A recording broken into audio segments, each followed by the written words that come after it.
Mungu wangu mimi, huyu mwanaume akukalia tu simu hata ni mng'owe kichwa, enda katafute kazi kakufanya sasa. Na kuwekelea mimi mwenyewe. Ayayeye, ngoma draw. Haiwezekani kumpiga mtu asiyekuwa na hatia. Sasa Kadele uko anatoka dogi. Kadele dogi sasa naomba msamaha kwa askari. Samahani kidogo mimi sitaki foleni. Samahani kidogo.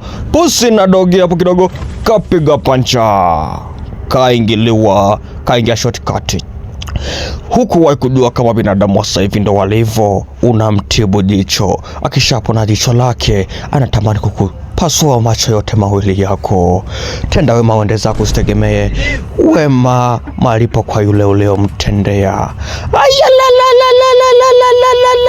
Kamwekea gromu, kamwekea waini, wamenunua pesa zao, pesa nyingi sana. Sasa uangalie matokeo. Unavomsaidia mtu usifikirie matokeo. Pale kuna mkokotena ameuona, sasa umekaa sana bila kunani. Wamempa pombe, wamelonunua pesa zao dola, ila angalia matokeo kilichokuja kutokea. Ndo hivyo mama, wanateseka na ni kitu wametoa pesa zao, wametoa pombe zao kumsaidia.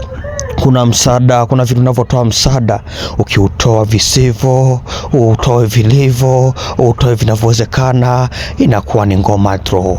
Kawapiga kawachapa. Hebu subscribe my channel uone episode 2 atakavyowafikisha mahakamani kisa kesi nyingine.